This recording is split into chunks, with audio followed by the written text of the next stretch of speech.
नमस्कार दोस्तों, आजकल हम देख रहे हैं कुछ नेताओं को जिनको टिकट नहीं मिलने पर कपड़े फाड़ लेते हैं, रोड पर लेट जाते हैं, पार्टी को गाली देते हैं सिर्फ अपने स्वार्थ के लिए। आज हम बात करेंगे उस बीमारी की जो आज़ादी के 75 साल बाद भी हमारे देश से गई नहीं। जी हाँ, राजनीति में भ्रष्टाचार। भारत ने 1947 में आज़ादी तो पा ली, लेकिन ईमानदारी की लड़ाई आज भी जारी है।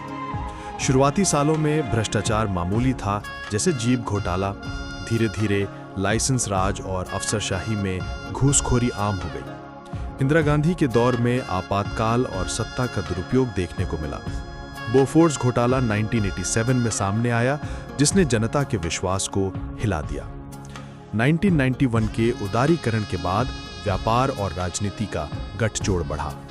हवाला कांड, तेलगी स्टैम्प घोटाला, कॉमनवेल्थ गेम्स, 2G स्पेक्ट्रम और कोयला आवंटन घोटाले सभी ने भ्रष्टाचार को और गहरा किया।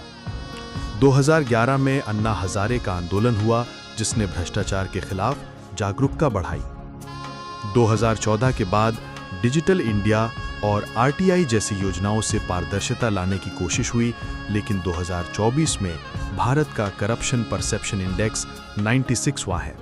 एक रिपोर्ट के अनुसार 2025 में लगभग 28 राज्यों और 3 केंद्र शासित प्रदेशों के लगभग 4092 विधायक यानी MLAs में से लगभग 45% ने आपराधिक मामले घोषित किए हैं, जिनमें लगभग 29% गंभीर अपराधों जैसे हत्या, हत्या के प्रयास और महिलाओं के खिलाफ अपराधों के आरोपों का सामना कर रहे हैं। ये आंकड़े सिर्फ नंबर नहीं, ये सवाल है हमारी लोकतंत्र की सच्चाई पर। राजनीतिक भ्रष्टाचार के कारण भारत में चुनाव बहुत महंगे होते हैं। राजनीतिक दल अक्सर काले धन और कॉरपोरेट चंदों पर निर्भर रहते हैं।